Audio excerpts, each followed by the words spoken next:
Welcome to a Calvinian architecture. Today I'm reading from the third octave, the fifth chapter, and the name of the city is Olivia. The first story is about a journey, and the second is about somewhere in the world I wanted to live.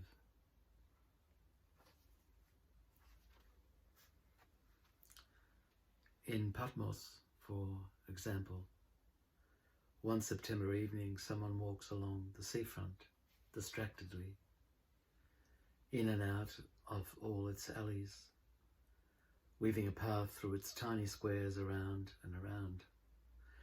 This someone is thinking of a home far away, which in turn is itself far away from home. Yet, he reasons, it is Patmos that is home. This weaving, this circling in and through the seafront might perfectly describe his movement through the world. This weaving with time as woof and space as warp may well end here on this rock. The seemingly barren island is the world then, a carpet whose many threads are woven in turn by all who seek to move within it in search of its centre. Wandering through these tiny passages, he sees from time to time the same faces, frightened, searching, eyes, furrowed brows, pursed lips. Perhaps the search is all, he thinks, perhaps all that can be expected.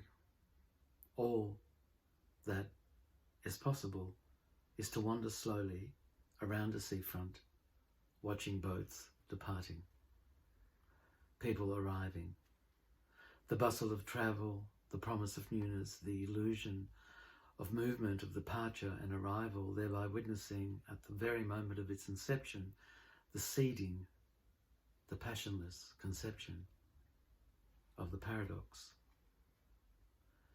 By standing at the dock, any dock, and allowing the multiplicity of illusions about movement, space, change, newness wash over him, may once and for all cleanse him of the tristesse, trieste, the melody of triste, Christe, trieste, that even now courses through his being. He does realize, does understand that all these languages struggling to find their decipherer, someone who may be able to understand one's particular tongue, is only illusion. Crawling over the earth's surface is a dream, and we sleep, he thinks. We awaken only when we're willing to journey the inner world, dangerous as that may be. These are some of his thoughts as he watches the dock. Now a large boat has arrived. He watches the passengers disembarking. He walks towards the bustling crowd, wanting to hear them speak, wanting to decipher a language. A bus veers towards him, and he instinctively moves back onto the footpath. A person distracted by the lights and by the happy shouts walks onto the road directly in the path of the bus. He acts before he can think. Careful, he shouts, and grabs an arm, firmly directing that body from danger to safety. Beyond that point, within the seamlessness that divides the waking from the sleeping. But which is which, he muses, and who dreams? He moves on now, wandering into yet another tiny street. This one he's sure he's never been in. Now he imagines another someone. One of those faces, for example, that he observed on Patmos's waterfront a few instants before the bus veered into the path of a distracted passerby. Hypnotized by the coloured lights, by the traffic of pilgrims into this holy aisle. This other someone continues in another direction, away from the lights. He walks into the darkest parts of the harbour, where the island's generator thumps and hums its weary song. Grit is blown about vacant lots and building sites by Aegean breezes. There are no streetlights here. Giant machinery lies motionless amongst the rubble, amongst the concrete blocks and piles of sand. He finds a corner beneath 3 pylons and sits down in the darkness. Stars continue to whirl and circle unimaginably far away from here. The path of their wanderings through the void can only be determined by an equation, by symbols drawn on paper. On Patmos is someone's incessant wandering through the waterfront, the pacing up and down through sleepless nights in hotel rooms, the sudden leaning on windowsills, the path of a single tear trickling down one's cheek. The way it may catch light seeping from the deck of a departing ship cannot be calculated by algebraic calculations because of the unknowable value of this X or Y or Z. Amongst all the someones circling all the world's waterfronts, one may be capable, one amongst all others. And that's our hope, isn't it?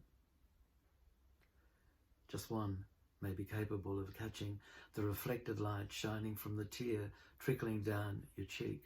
Someone just may, don't you think? But who among us can watch the firmament's manoeuvres long enough to catch the faint light diffused from a single tear, or even make such calculations? Who can even dream or imagine it? Right now the sky above Patmos is clear, stars shine. It's time to find your way through the winding streets, back to your room. Once there, you might lean out and look out over the water. A ship might be departing soon, who knows? The light seeping from its deck may even reach the remoteness of your windowsill, high above the waterfront, where I still circle.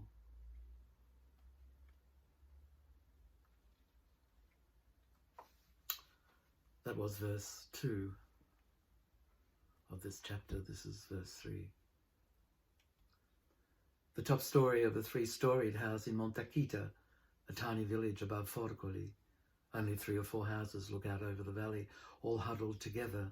The kitchen window looks onto the corner of a ruined castle rampart, now given over, surrendered to a rambling garden.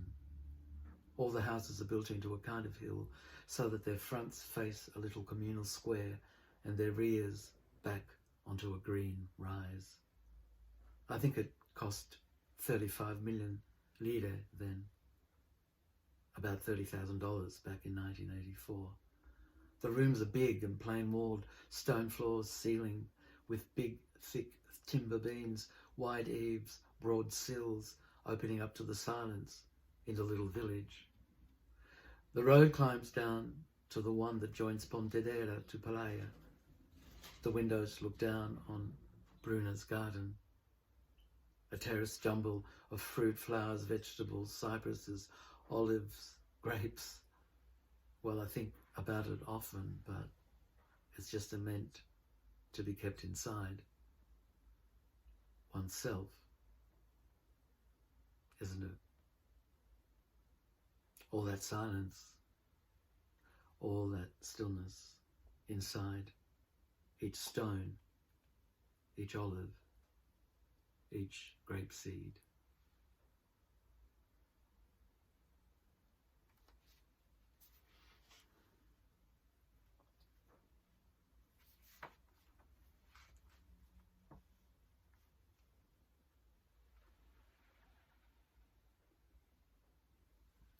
There go the pigeons.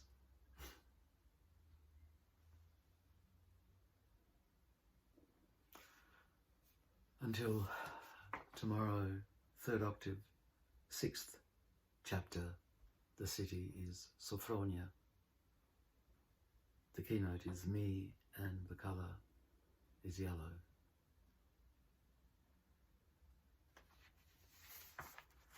Thank you for sharing whatever I offer. Until tomorrow.